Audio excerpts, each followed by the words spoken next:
இருக்க எனக்கென்ன கவலை, எப்போதும் உன் பிள்ளை எனக்காய் உனக்கன்றோ கவலை.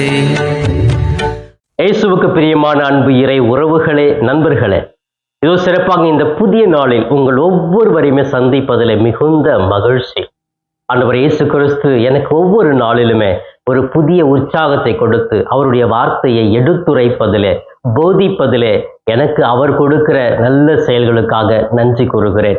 இதோ சிறப்பாக இந்த காணொளி மூலமாக உங்களை சந்தித்து உங்களோடு எனக்கு தோன்றுகிற நல்ல சிந்தனைகளை பகிர்ந்து கொள்வதிலும் இறை வார்த்தையை போதிப்பதிலும் நான் பெரும் மகிழ்ச்சி அடைகிறேன். சிறப்பாக இந்த நாளிலே நம்முடைய தாயாம் திரு அவையானது புனித பிரெண்டிசி லாரன்ஸ் திருவிழாவை நினைவு கூறுகிறது.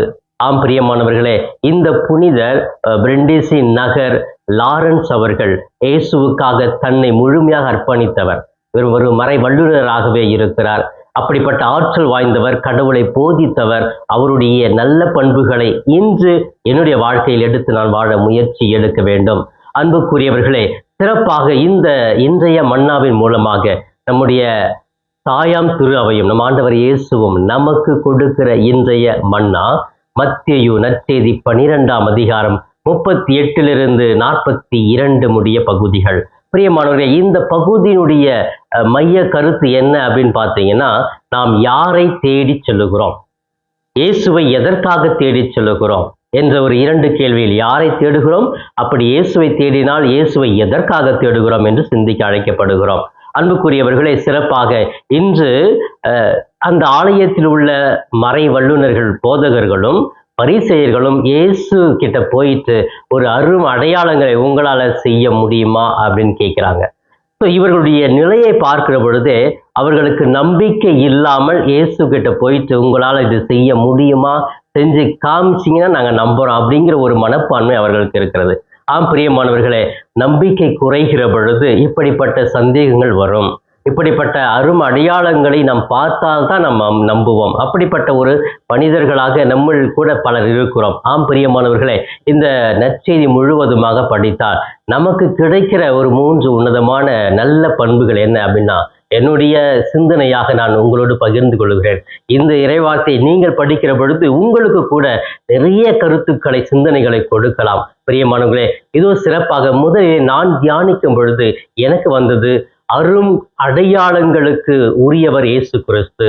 ஒரு சிறந்த அருள் அடையாளத்தை இயேசு முன்வைக்கிறார் என்றால் அதுதான் அவருடைய உயிர்ப்பு விழா. ஆம் பிரியமானவர்களே, இன்று யோனாவினுடைய அடையாளத்தை நினைவுபடுத்துகிறார். பழைய ஏற்பாட்டிலிருந்தே அவங்களுக்கு நினைவுபடுத்துகிறார். 3 நாட்கள் மீன் வயிற்றிலிருந்து வெளியே வந்தார் இல்லையா, அதே போல இந்த மானிட மகன் இந்த பூமியினுடைய வயிற்றிலே 3 நாள் இருந்து உயிர்த்து வருவார். இதை விட உங்களுக்கு என்ன அடையாளங்கள் தேவை என்று ஆண்டவர் அழகாகவே விளக்குகிறார். ஆம் பிரியமானவர்களே, இதுதான் மிக சிறந்த உயர்ந்த ஒரு அடையாளம். இதை நம்ம மறந்துடுறோங்க. நமக்கு அடையாளம்னா என்ன இருக்கணும், என்னுடைய தலைவலி போயிடுச்சுன்னா ஐயோ கடவுள் பெரிய அற்புதம் செஞ்சுட்டாரு, என் மூட்டு வலி போயிடுச்சுன்னா ஐயோ கடவுள் எனக்கு பெரிய அற்புதம் செஞ்சுட்டாரு, இன்னைக்கு சுகர் குறைஞ்சிருச்சுங்க அப்படிங்கிறதுக்காக எவ்வளோ பெரிய அற்புதம் செஞ்சார். இதுதான் பெரிய அற்புதமா? இல்லை பிரியமானவர்களே, ஒரு சின்ன சின்ன அற்புதங்களை, சின்ன சின்ன செயல்களை பார்த்து கடவுளை நம்ம தீர்ப்பிடுறோம். அது இல்லை, அவர் பெரிய, அதெல்லாம் தாண்டி ஒரு பெரிய புதுமை செஞ்சிருக்கிறார். பெரிய அடையாளத்தோடே வாழ்ந்து கொண்டிருக்கிறார். எந்த மதத்திலும் இல்லாத ஒரு பெரிய அடையாளம். மறித்து பூமியில புதைச்சிட்டாங்க, அது உயிர்த்து இன்னைக்கு உயிரோடு இருக்கிறார் இல்லையா. இதை விட என்னங்க அடையாளம் நம்முடைய வாழ்க்கைக்கு தேவை? இதை விட அற்புதம் எதுங்க நமக்கு தேவை? இந்த அற்புதம் நமக்கு சிந்திக்கிறதே கிடையாது. என் வாழ்க்கையில் இருக்கிற ஒரு சின்ன சின்ன பிரச்சனை ஆண்டவர் சந்திச்சுட்டா அதுதான் அடையாளம், அதுதான் பிரச்சனை, அதுதான் ஒரு பெரிய தீர்வு அப்படின்னு சொல்லிட்டு வாழ்ந்துட்டு இருக்கோம். அது இல்லை பிரியமானவர்களே. இந்த பரிசேயர்களை மறைநூறு வல்லுநர்களை போன்று நம்முடைய சிந்தனைகளை எல்லாம் குறுக்கி விட்டு நம்பிக்கை இல்லாமல் வாழாமல் நம்பிக்கையோடு வாழ முயற்சி எடுக்க வேண்டும். 2வதாக, பாவிகள் மனம் திரும்ப வேண்டும் என்று ஆண்டவர் அழைப்பு விடுக்கிறார். மனம் திரும்பாதவர்களை கண்டிக்கிறார் இயேசு. பிரியமான மனமாற்றம் எல்லாருக்குமே தேவை. ஆண்டவர்கிட்ட வரணும், மனம் மாறணும், அதை நம்பணும். அதுதான் அந்த நம்பிக்கை இல்லாதவர்களுக்கு தான் அந்த மனமாற்றமே இருக்காது. அந்த மனமாற்றம் என்னுடைய வாழ்க்கையில் ஏற்படுகிற பொழுது நான் மனம் மாறிவிட்டேன், ஆண்டவரை ஏற்றுக்கொண்டு விட்டேன், அவர் என்னை வழி நடத்துவார் என்று சொல்லி எல்லா சூழ்நிலையிலுமே எந்த அடையாளங்கள் அற்புதங்கள் கேட்காமலே ஆண்டவரை நம்பிக்கொண்டு இருப்போம். அதுதான் மனமாற்றத்தினுடைய உண்மையான பொருளாகவே இருக்கிறது. அன்புக்குரியவர்களே, அப்ப என்னுடைய வாழ்க்கையில நான் செய்கிற பாவங்களிலிருந்து தவறுகளிலிருந்து மனமாறி இயேசுவை நம்புகிறேனா என்று சிந்திக்க வேண்டும். இறுதியாக இந்த நற்செய்தியின் மூலமாக நாம் அறிந்து கொள்வது இயேசு கிறிஸ்து சாலமோனை விட பெரியவர் என்று சொல்லப்பட்டிருக்கிறது. அப்ப இயேசு கிறிஸ்து எல்லாரையும் விட பெரியவராக சக்தி வாய்ந்தவராக இருக்கிறார் என்ற ஒரு கருத்து தான் முன்வைக்கப்படுகிறது. சாலமோனை விட பெரியவர்னா ஏன் இந்த கருத்து சொல்றாரு அப்படின்னு சொன்னா, நீங்க நினைக்கிறீங்க பழைய ஏற்பாட்டுல இருந்தவங்களா பெரியவங்க, இயேசுக்கு அவ்வளவு சக்தி இல்லை, வல்லமை இல்லை அப்படின்னு நினைக்கிறீங்களே. இல்ல, அது எல்லாம் அவர்கள் ஒரு முன்மாதிரி, ஒரு அடையாளம் தான். அவர்களை எல்லாம் உருவாக்கியது நாங்கள் தான், என்னுடைய தந்தை தான், நான் தான் என்று சொல்லி இயேசு அங்க வெளிப்படுத்துகிறார். மக்களுக்கு புரியவில்லை. ஆம் பிரியமானவர்களை, அழகாக சொல்லுகிறார், தென்னாட்டு அரசி சாலமோனின் ஞானத்தை தேடி வந்தார்களே, அதை போல அந்த சாலமோனை விட நான் பெரியவனாக இருக்கிறேன் என்று சொல்லுகிறார். ஆம் பிரியமானவர்களே, யோனாவை விட இயேசு பெரியவர், சாலமோனை விட பெரியவர். அப்ப நம்முடைய வாழ்க்கைக்கு இந்த ஞானம் தேவை. அந்த ஞானம் யாரிடம் இருக்கிறது அப்படின்னு சொன்னா, சாலமோன்கிட்ட மட்டும் இல்லை, அவரை உருவாக்கிய, அவரை அனுப்பிய அந்த ஆண்டவர் இயேசுகிட்ட இருக்கிறது என்ற ஒரு செய்தியை மறைமுகமாகவே சொல்லப்பட்டிருக்கிறது. ஆம் பிரியமானவர்களே, மனித வாழ்க்கைக்கு ஞானம் தேவை. ஞானத்தோடு முன்மதியோடு செயல்பட வேண்டும் இல்லையா? அப்ப அந்த ஞானம் கடவுளிடமிருந்து தான் வருகிறது, இயேசுகிட்ட இருக்கிறது என்பதை இந்த நற்செய்தியில தெளிவாகவே சொல்லப்பட்டிருக்கிறது. அன்புக்குரியவர்களே, இந்த 3 கருத்துக்களை உள்வாங்கி சிந்தித்து பார்ப்போம். அடையாளங்களும் அற்புதங்களும் இயேசுவினிடத்தில் தான் இருக்கிறது. அது இயேசுவாகவே இருக்கிறார். அது ஒரு அடையாளமே போதும். மனம் மாறுபவர்களுக்கே கடவுள் இரக்கத்தை காட்டுகிறார். மனம் மாறாதவர்கள் எதிரியாகவே வாழ்கிறார்கள் இயேசுவுக்கு என்று இந்த நற்செய்தி வெளிப்படுத்துகிறது. இறுதியாக சாலமோனை விட, யோனாவை விட பெரிய ஆற்றல் சக்தி உள்ளவராக இயேசு இருக்கிறார். அவரை நம்புகள் என்று சொல்லப்படுகிறது. ஆம் பிரியமானவர்களே, இப்படி இன்றைய மன்னாவின் மூலமாக, இந்த நற்செய்தி உணவின் மூலமாக நான் ஆற்றல் பெற்று வலிமை பெற்று இறைவனோடு இணைந்து பயணிக்க இந்த நாளிலே மகிழ்ச்சியோடு புன்னகையோடு தொடங்கி இறை அருளையும் ஆசிரியம் பெற்ற மக்களாக வாழ்வோம். இப்பொழுது கண்களை மூடி ஜபிக்கலாமே.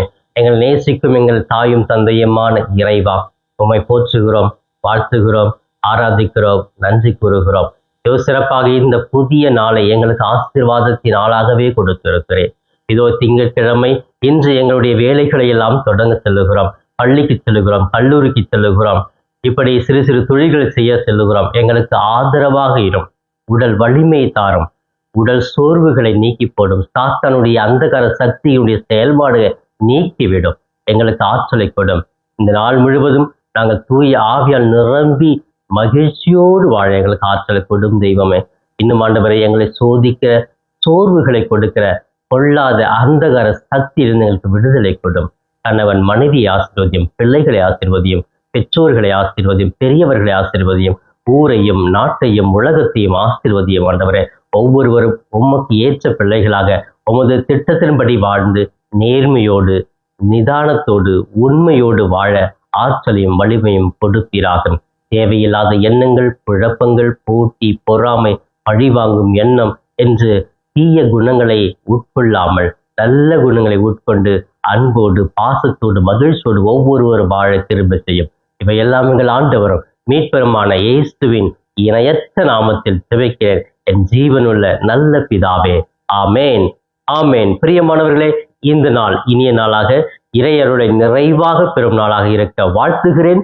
உங்கள் ஒவ்வொருவருக்காகவே சிறப்பாக என்னுடைய தனிப்பட்ட ஜெபத்திலும் திருப்பலியிலும் ஜெபிக்கிறேன். இயேசுவுக்கே புகழ், மரியே வாழ்க.